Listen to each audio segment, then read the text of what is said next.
disciples transforming lives. Kita buka sama-sama di Keluaran pasal yang ke-6 ayat 6 sampai 9. Ini ada sebuah cerita di mana bangsa Israel mengalami putus asa. Ayat yang ke-6, sebab itu katakanlah kepada orang Israel, Akulah Tuhan, aku akan membebaskan kamu dari kerja paksa orang Mesir, melepaskan kamu dari perbudakan mereka dan menebus kamu dengan tangan yang teracung dan dengan hukuman-hukuman yang berat. Ini janji yang luar biasa kan? Aku akan mengangkat kamu menjadi umatku dan aku akan menjadi Allahmu supaya kamu mengetahui bahwa akulah Tuhan Allahmu yang membebaskan kamu dari kerja paksa orang Mesir. Saudara bayangkan dulu, kalau Anda itu lagi kekurangan, kemudian dikasih janji, nanti aku akan memberkati kamu. Kalau Anda itu gak punya pekerjaan, terus dikasih janji, nanti kamu akan dapat pekerjaan. Responnya biasanya gimana? Yes, amin, haleluya, terima kasih Tuhan gitu ya.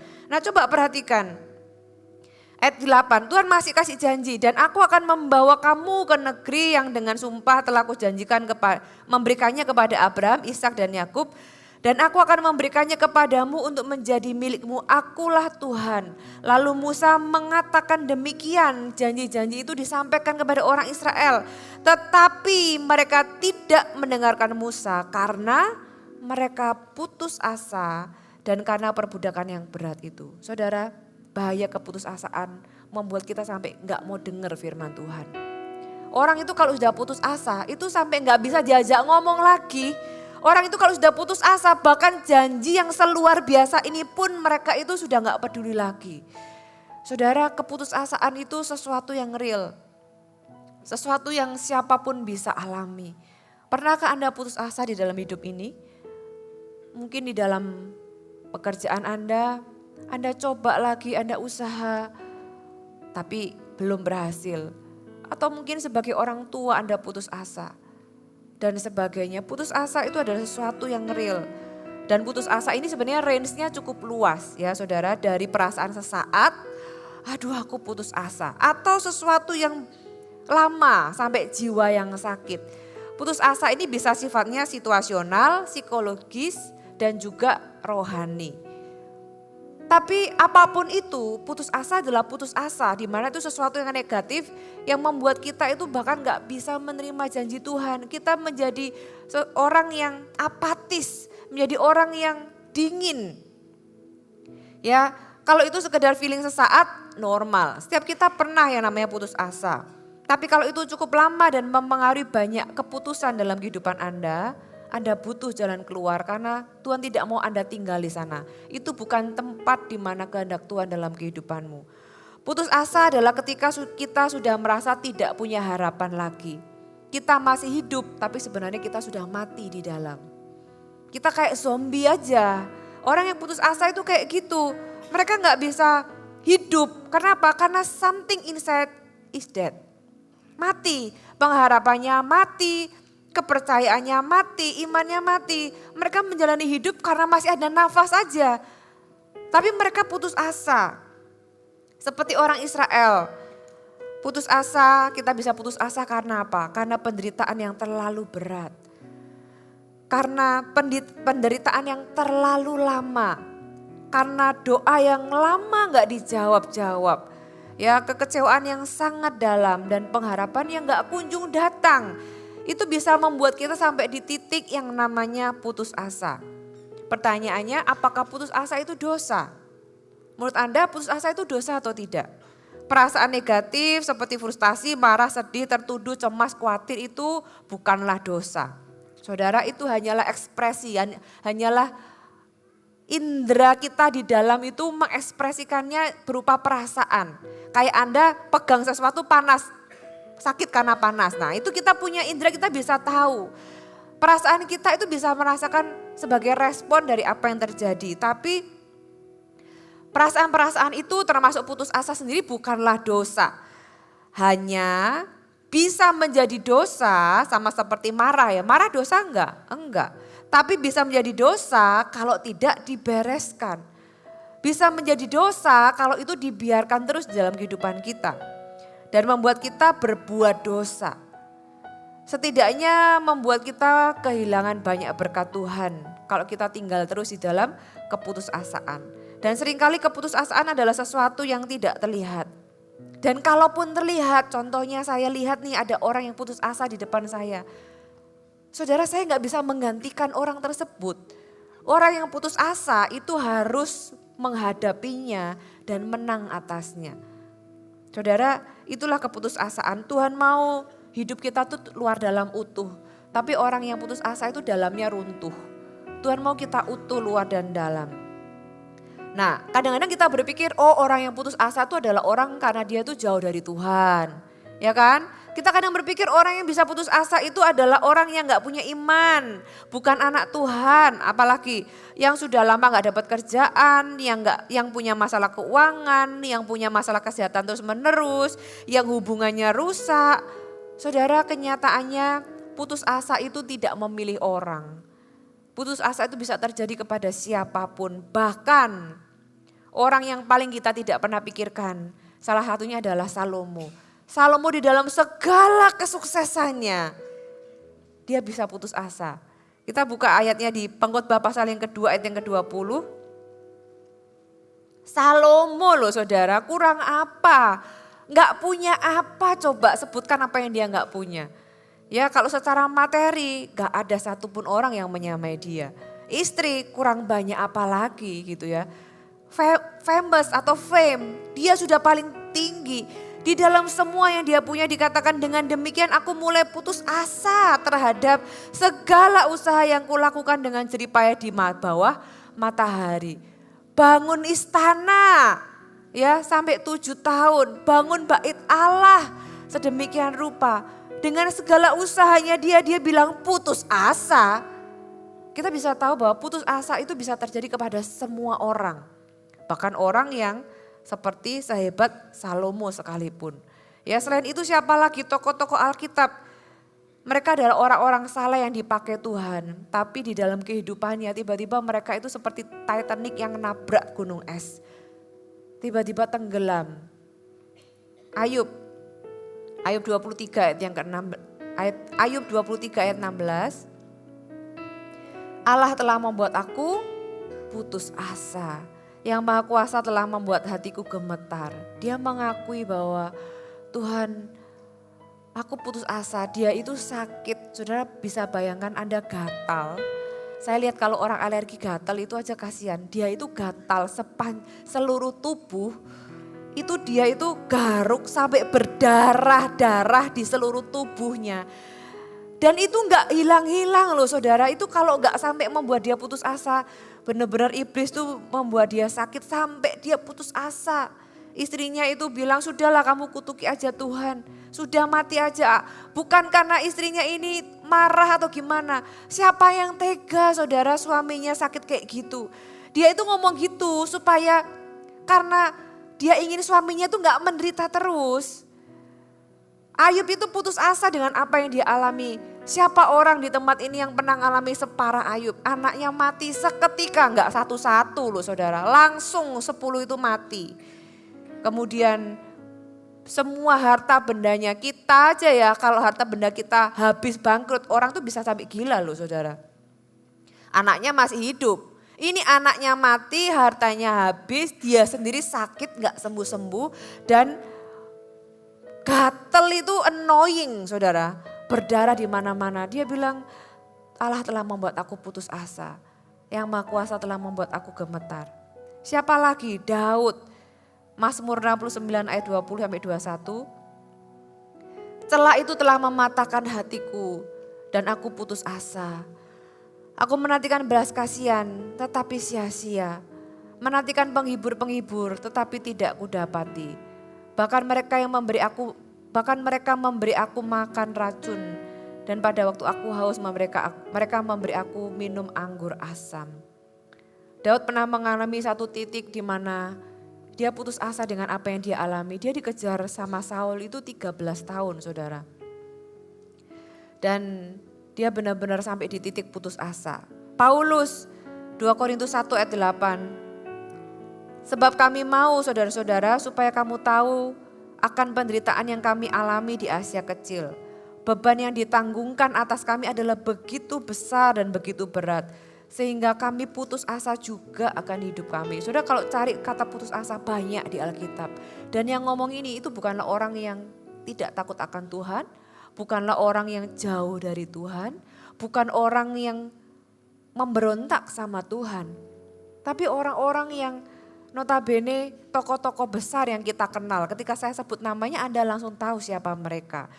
Saudara, mereka adalah orang-orang juga yang pernah mengalami putus asa di dalam kehidupan mereka. Jadi sangat bisa dimengerti kalau Anda mengalaminya, kalau Anda pernah sampai di titik itu. Tuhan sangat mengerti dan banyak orang pun mengalaminya. Elia, ini tokoh yang kita mau belajar hari ini. Elia di 1 Raja-Raja 19 ayat yang 1 sampai ke 4. Ketika Ahab memberitahukan kepada Isabel segala yang dilakukan Elia dan perihal Elia membunuh semua nabi itu dengan pedang, maka Isabel menyuruh seorang suruhan mengatakan kepada Elia, beginilah kiranya para Allah menghukum aku bahkan lebih lagi daripada itu jika besok kira-kira pada waktu ini aku tidak membuat nyawamu sama seperti nyawa salah seorang dari mereka. Maka takutlah ia lalu bangkit dan pergi menyelamatkan nyawanya. Dan setelah sampai ke Berseba yang masuk ke wilayah Yehuda, ia meninggalkan bujangnya di sana. Tetapi ia sendiri masuk ke padang gurun sehari perjalanan jauhnya. Lalu duduk di bawah sebuah pohon arar. Kemudian ia ingin mati katanya. Cukuplah itu. It's enough Tuhan. Semua drama ini sudahlah, ini sudah cukup. Sekarang ya Tuhan, ambillah nyawaku. Sebab aku ini tidak lebih baik daripada nenek moyangku.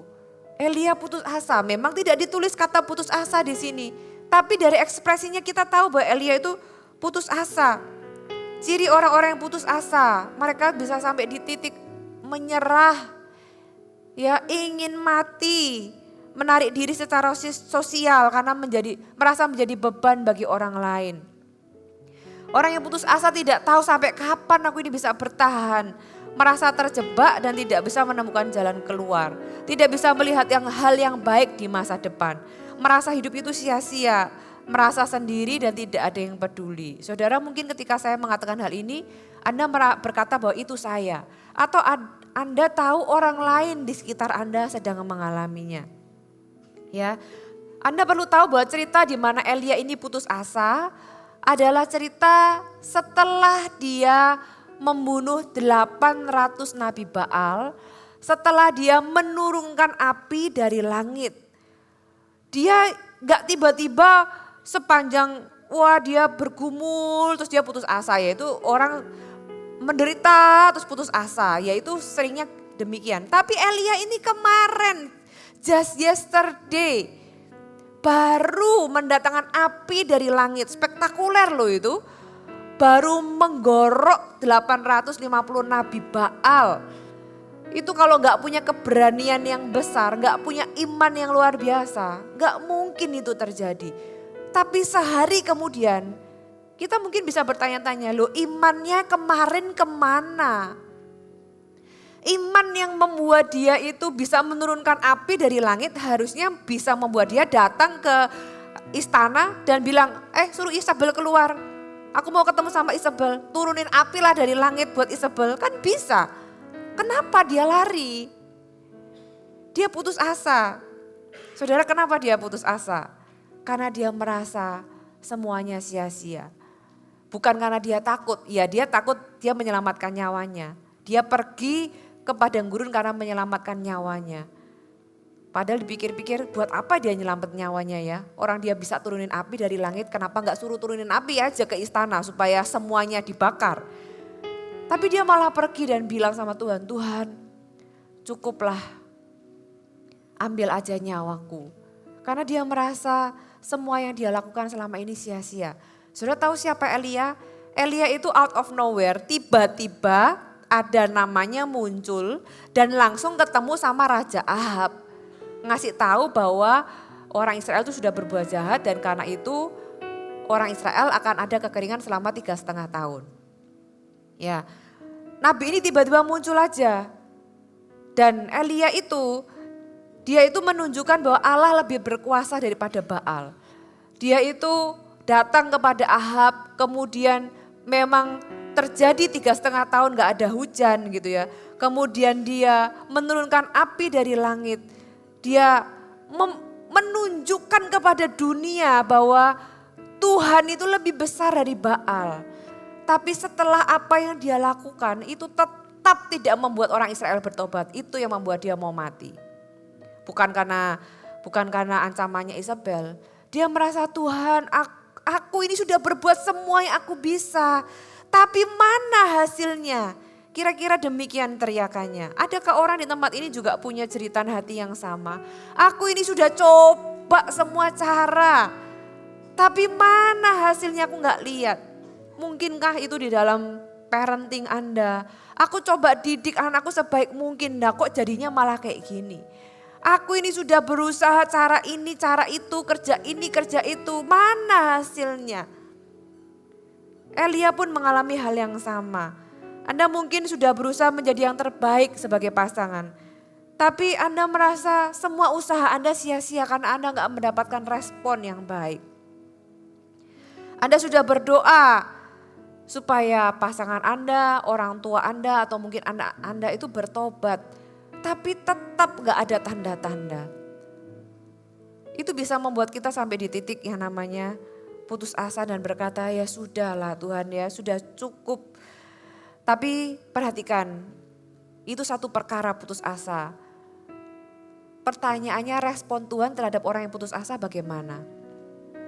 Kalau Anda putus asa pernah gak Anda berpikir respon Tuhan itu kira-kira seperti apa? Marah, kasihan, sedih atau apa? Di dalam saya membaca firman Tuhan, sepanjang saya membaca Alkitab, saya tidak pernah mendapati reaksi Tuhan kepada anak-anaknya itu ketika tahu anak-anaknya putus asa, Tuhan itu marah itu gak pernah. Sudah bisa baca dari Kejadian sampai Wahyu, tidak pernah di Alkitab Tuhan itu marah. Tuhan itu marah kalau kita khawatir ya. Tapi kalau kita putus asa, Tuhan itu gak pernah marah. Tuhan itu akan datang. Saudara coba perhatikan. Ketika Elia itu putus asa dan berkata Tuhan cukuplah ini, ambil aja nyawaku. Apa yang dilakukan Tuhan? Dikasih makan. Elia dikasih makan. Tuhan gak ngomong bahwa gimana sih kamu ini Elia, ngapain kamu di sini, sana kembali. Itu nanti. Tapi ketika dia itu dengan seluruh pergumulan hatinya, Tuhan itu gak banyak komen. Tuhan kasih dia makan. Tuhan kirim malaikat, kasih dia makan. Begitu kasihnya ya Tuhan sama kita.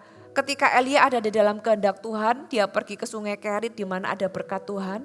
Di sanalah dia menerima gagak yang kirim roti setiap hari. Tuhan kasih makan. Yang ini juga ketika Elia itu putus asa, dia sudah gak mau hidup lagi. Tuhan kasih dia makan saudara. Dari pihak Tuhan, Tuhan itu kita harus tahu karakter Tuhan. Tuhan itu Allah yang setia dan Allah yang penuh kasih. Dijelaskan di dalam Yesaya 42 ayat yang ketiga. Bulu yang patah terkulai tidak akan diputuskannya. Dan sumbu yang pudar nyalanya tidak akan dipadamkannya. Tetapi dengan setia ia akan menyatakan hukum. Saudara, ini loh Tuhan kita. Kalau kita itu sudah, orang yang putus asa itu kan kayak batang yang sudah mau copot kan, sudah mau patah. Pernah lihat batang yang mau patah tinggal seutas gitu ya. Sudah hampir patah. Tuhan itu enggak lihat, ini enggak berguna lagi. Enggak. Tuhan itu akan cari cara supaya batang itu bisa kembali pulih. Itulah Tuhan kita. Jadi apapun kondisi Anda hari ini, jangan takut datang kepada Tuhan. Hampiri Tuhan. Tuhan enggak pernah, Tuhan enggak pernah takut dengan masalah Anda. Masalah Anda tidak pernah terlalu besar bagi Tuhan. Pertanyaannya adalah, Anda mau ditolong enggak? Ketika Elia dikasih makan sama Tuhan, Elia punya pilihan respon. Dia nurut, dia makan, mau ditolong Tuhan. Atau dia bilang gini, buat apa sih ini, percuma. Gak ada hubungannya, itu gak menolong sama sekali. Banyak orang itu putus asa, tapi ada orang-orang yang putus asa gak mau ditolong loh. Kenapa? Karena pilihan untuk kita mau ditolong itu adalah respon dan keputusan kita sebenarnya. Dari pihak Tuhan, Tuhan itu mengulurkan tangannya, dia mau tolong kita. Elia dikasih makan, Elia bisa bilang nggak mau. Dia bisa aja masih ngambek sama Tuhan gitu ya. Dia bisa aja ngambek dan nggak mau makan. Tapi puji Tuhannya Elia itu mau makan. Dan Tuhan kasih makan selama 3 kali. Sekali gitu ya. Tuhan gak banyak ngomong, Tuhan gak menghakimi, Tuhan gak marah-marah, Tuhan gak ngomel-ngomel, not at all. Tuhan kasih dia makan supaya dia kuat. Kalau kita putus asa, kita tuh sedang lemah. Kita itu butuh kuat. Masalah kita biasanya tuh kita anggap terlalu besar sehingga kita itu kecil. Itulah orang yang putus asa.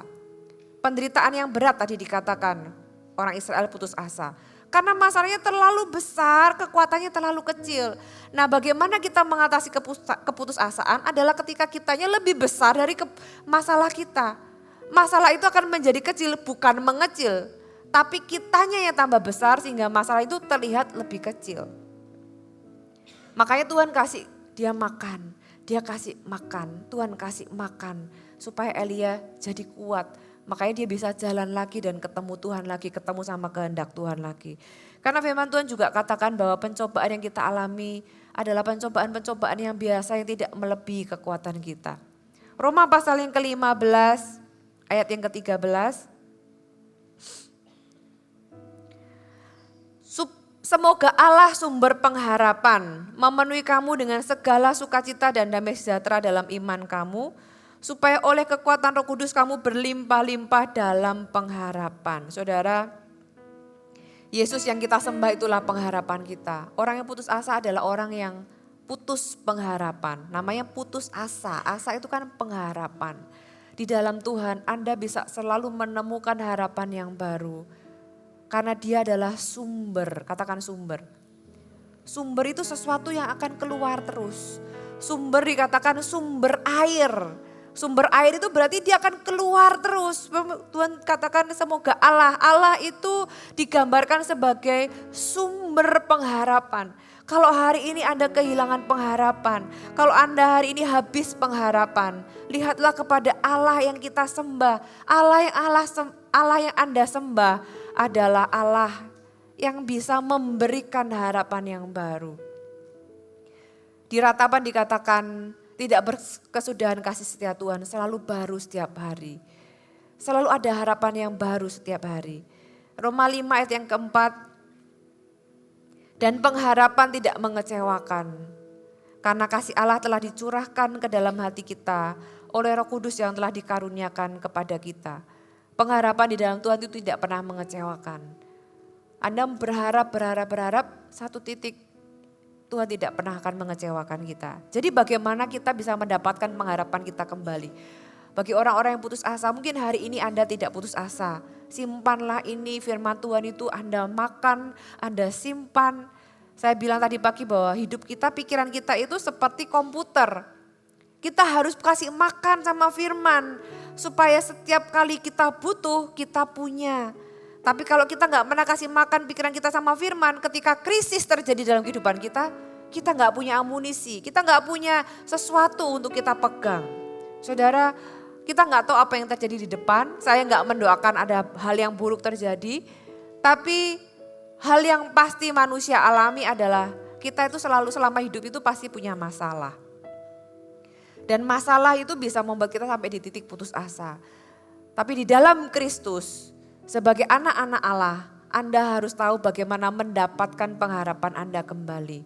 Amin. Setiap kali Anda habis pengharapan, Anda perlu tahu bahwa Anda punya Allah yang adalah sumber pengharapan. Anda bisa mendapatkannya. Bagaimana kita mendapatkan pengharapan kita kembali? Yang pertama, disiplinkan pikiran Anda. Anda perlu disiplin pikiran Anda. Ingatlah akan kebaikan Tuhan. Ingat selalu akan kebaikan Tuhan. Mazmur 103. Mazmur pasal 103. Ayat yang kedua, mulai ayat yang kedua. Pujilah Tuhan hai jiwaku dan janganlah lupakan segala kebaikannya. Kenapa? Karena kita memang manusia gampang lupa. Dia yang mengampuni segala kesalahanmu dan yang menyembuhkan segala penyakitmu. Dialah yang menebus hidupmu dari lubang kubur, yang memahkotai engkau dengan kasih setia dan rahmat. Dia yang memuaskan hasratmu dengan kebaikan. Saudara, ada banyak kebaikan Tuhan yang saudara bisa tulis dan daftar. Sehingga masa mudamu menjadi baru seperti burung Raja Wali. Saudara, kalau Anda putus pengharapan, ingatlah apa yang Tuhan sudah pernah lakukan. Kenapa? Itu akan membuat Anda punya pengharapan lagi yang berkata bahwa kalau dulu Tuhan pernah tolong aku, Allahku tidak berubah, hari ini pun Tuhan pasti tolong aku, katakan amin. Kalau dulu Tuhan itu berbuat baik kepadaku, maka hari ini pun Allahku tetap Allah yang baik dan aku akan mengalami kebaikan Tuhan. Saudara, disiplinkan pikiran Anda, ingat kebaikan Tuhan, jangan lupakan kebaikan Tuhan, ingat selalu akan Yesus. Yang kedua, bicara kepada jiwa Anda sendiri, speak to yourself. Mazmur 42 ayat yang kelima. Mengapa engkau tertekan hai jiwaku? Kita sudah tahu berarti kan Daud mengalami tekanan dan jiwanya tertekan. Mengapa engkau tertekan hai jiwaku dan gelisah dalam diriku? Dia berkata kepada jiwanya, berharaplah kepada Allah sebab aku akan bersyukur lagi kepadanya, penolongku dan Allahku. Dia berkata gini loh, hai jiwaku, ayo berharap lagi sama Tuhan. Ayo berharap lagi sama Tuhan. Percayalah bahwa nanti di depan kamu akan bersyukur lagi. Artinya kamu akan mengalami kebaikan Tuhan. Dia nggak ngomong sama orang lain, dia ngomong sama dirinya sendiri. Speak to yourself, speak to your soul. Berharap sama Tuhan. Kalau kita bisa menguatkan orang lain, kita bisa kasih saran sama orang lain, kita bisa dorong orang lain. Orang pertama yang perlu Anda kuatkan seringkali adalah diri sendiri. Ayo berharap lagi, ayo percaya lagi. Percayalah kalau dulu kamu pernah bersyukur, ke depan ini kamu juga akan bersyukur lagi. Karena kau akan mengalami kebaikan Tuhan. Amin. Bicaralah kepada jiwa kita. Saudara, ketika kita itu di dalam penantian, seringkali yang membuat orang itu putus asa kan menanti gak kunjung datang. Saudara, kalau Anda sekarang dalam penantian jangan kecewa. Jangan kecewa kalau perubahan itu belum datang hari ini. Masih ada hari-hari ke depan. Tuhan masih bekerja dengan caranya. Bahkan hal-hal yang kita pikir gak kelihatan, itu bukan berarti Tuhan itu gak bekerja. Ujungnya bukan sekedar kita keluar dari masalah kita. Tapi di masa-masa penantian itu yang mendewasakan kita. Sehingga ketika sampai di ujung, bukan cuma masalah kita selesai, kitanya jadi dewasa. Amin. Salomo setelah dia melewati masa putus asa seperti yang kita baca tadi, Salomo akhirnya di akhir hidupnya, dia menemukan arti hidup yang sesungguhnya. Dia menemukan arti hidup yang sesungguhnya, yang dia tidak dapatkan ketika dia baik-baik saja. Arti hidup itu dia gak dapatkan sebelum dia mengalami yang namanya putus asa. Ketika orang itu putus asa, saudara, dia sampai di titik bawah terendah hidupnya. Seringkali disitulah orang itu menemukan arti hidupnya. Salomo dengan segala kemegahannya, dia gak menemukan arti hidupnya ketika dia lagi jaya-jayanya. Ketika dia lagi menikmati segala sesuatu. Dia menemukan arti hidupnya ketika dia ada di lembah keputusasaan. Keputusasaanmu itu bukanlah sesuatu yang sia-sia. Tuhan bisa memakainya untuk kebaikanmu. Tuhan bisa memakainya untuk membuat Anda sadar dan melihat hidup ini dengan cara yang berbeda. Yang ketiga, bagaimana kita mendapatkan pengharapan kita kembali? Ubah perspektif Anda. Anda perlu mengubah cara pandang Anda terhadap masalah. Seringkali yang membuat kita putus asa kan masalah kan? Masalah, penderitaan, situasi. Ubah perspektif Anda, cara Anda melihat tentang masalah-masalah yang Anda hadapi. Yakobus pasal yang pertama ayat yang kedua sampai ayat yang ketiga. Saudara-saudaraku, anggaplah sebagai suatu kebahagiaan apabila kamu jatuh dalam berbagai-bagai pencobaan. Sebab kamu tahu bahwa ujian terhadap imanmu itu menghasilkan ketekunan. Saudara, ada sesuatu yang dihasilkan di balik masalah kita, di balik penderitaan kita. Mazmur pasal yang ke-90 ayat yang ke-10 ditulis, masa hidup kami 70 tahun. Dan jika kami kuat 80 tahun dan kebanggaannya adalah kesukaran dan penderitaan. sebab berlalunya buru-buru dan kami melayang lenyap. Saudara, penderitaan, kesukaran, masalah itu ya bagian dari kehidupan. Bagaimana kita melihatnya, kita gak mungkin bisa berharap hidup ini gak ada masalah. Selama kita punya nafas, ya pasti ada apa aja lah dari masalah kecil sampai masalah besar.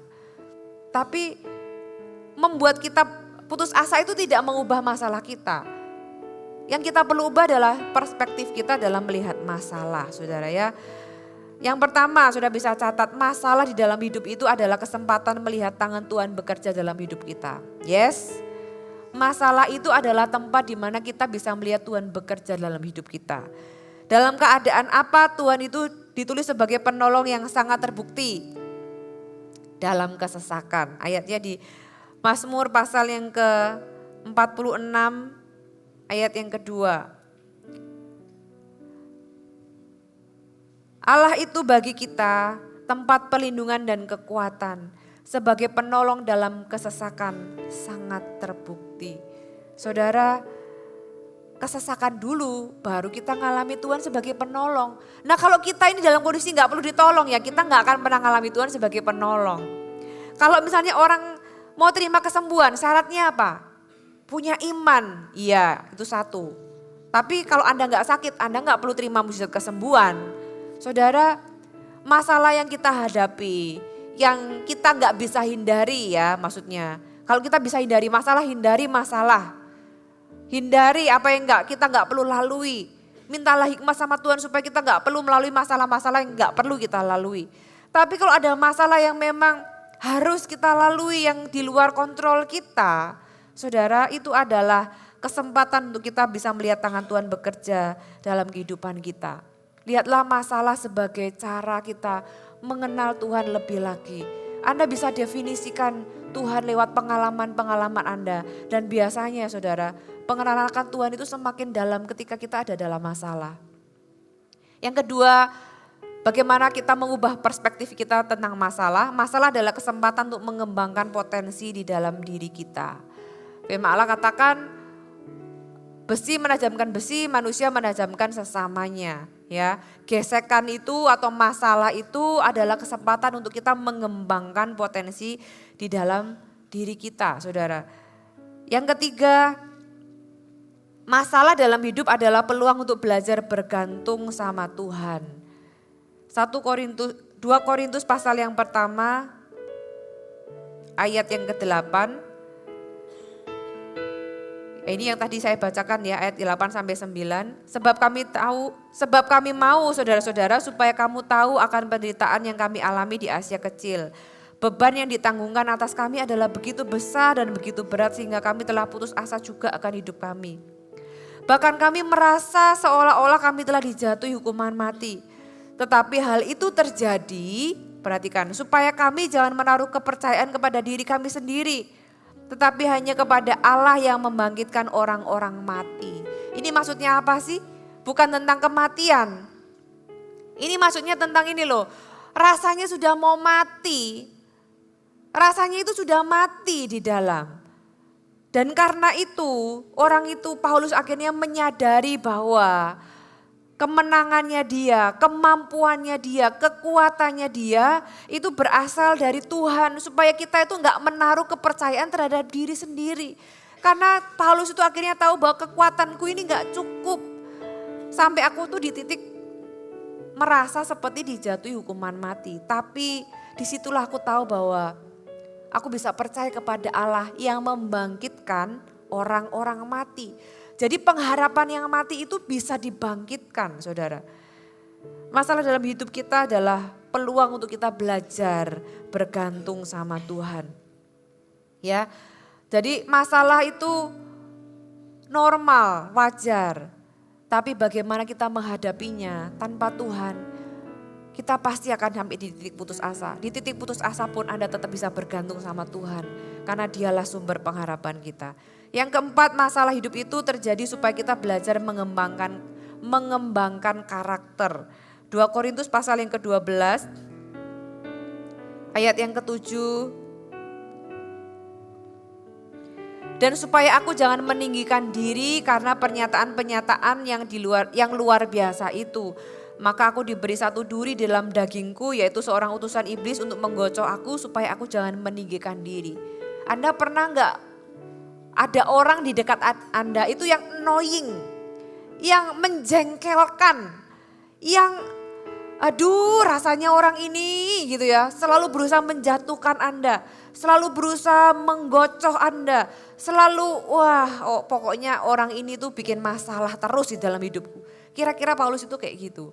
Tapi Paulus sadar akhirnya. Walaupun ayat-ayat sebelumnya Paulus berkata, aku sudah 3 kali loh minta sama Tuhan suruh pergi nih utusan iblis. Ada yang menerjemahkan ini sebagai sakit di dalam tubuhnya, tapi di sini ditulis utusan iblis. Bisa jadi adalah orang yang memang Tuhan kirim atau Tuhan izinkan, bukan Tuhan kirim, Tuhan izinkan menggocoh dia. Tapi dia sadar bahwa sampai satu titik dia tahu, oh ternyata tujuannya Tuhan itu izinkan aku ngalami gini supaya aku ini gak sombong. Supaya aku ini gak meninggikan diri. Kenapa? Karena Paulus ini punya pengalaman-pengalaman yang supranatural yang luar biasa. Supaya aku gak meninggikan diri, maka Tuhan izinkan ada duri dalam daging. Duri dalam daging itu gak enak. Itu masalah itu. Pernah gak Anda makan ikan durinya nyangkut di sini? Wah itu gak enak banget. Bayangkan kalau nyangkut dan gak bisa keluar terus. Dan Anda harus hidup dengan duri dalam daging. Tapi Tuhan izinkan itu sampai di titik Paulus sadar bahwa Tuhan thank you. Bahkan masalah ini pun itu mendatangkan kebaikan. Untung ada masalah ini. Kalau gak ada masalah ini mungkin aku jadi orang sombong. Paulus itu bisa melihat bahwa masalah hidupnya terjadi supaya dia punya karakter ilahi. Supaya dia gak sombong. Saudara, bisakah Anda melihat masalah Anda dengan kacamata yang berbeda? Bisakah Anda melihat masalah Anda dengan perspektif yang berbeda? Karena itu akan membantu Anda mendapatkan pengharapan yang baru di dalam Tuhan. Yang terakhir, masalah itu menolong kita menyusun prioritas. Masalah itu menolong kita menyusun prioritas. Ketika kita sakit, kita jadi tahu bahwa kesehatan itu penting. Ketika anak-anak kita ngalami sesuatu, kita langsung memberikan perhatian ekstra. Memang idealnya jangan tunggu hilang baru kita tahu itu berharga. Tapi kadang-kadang kita itu lupa, kadang-kadang kita itu salah prioritas. Dan seringkali masalah diizinkan untuk mengembalikan prioritas kita menjadi prioritas yang benar. Supaya jangan nunggu hilang dulu baru sadar. Jangan nunggu hilang dulu baru kita merasa menyesal. Saudara, lihatlah masalah dengan perspektif yang berbeda. Maka Anda akan mendapatkan pemikiran yang baru, pengharapan yang baru. Tuhan mengizinkan Anda melewatinya bukan karena Tuhan itu jahat. Tapi karena Tuhan tahu bahwa semuanya itu bisa mendatangkan kebaikan bagi Anda dan saya. Dan kalaupun Anda sampai di titik putus asa, tangan Tuhan itu tersedia untuk mengangkat Anda. Amin. Hai, terima kasih sudah bergabung bersama kami, Gereja Mount Sharon, Jabodetabek. Sebagai gereja Tuhan, adalah kerinduan bagi kami untuk melihat Anda terus bertumbuh di dalam pengenalan akan Tuhan dan mengalami perubahan hidup. Maka dari itu, bergabunglah bersama komunitas kecil kami, Connect Group. Dapatkan informasi lebih lanjut pada kolom deskripsi kami. Last but not least, don't forget to subscribe dan bagikan video ini kepada orang yang Anda kasihi. Thank you for joining us and see you next time.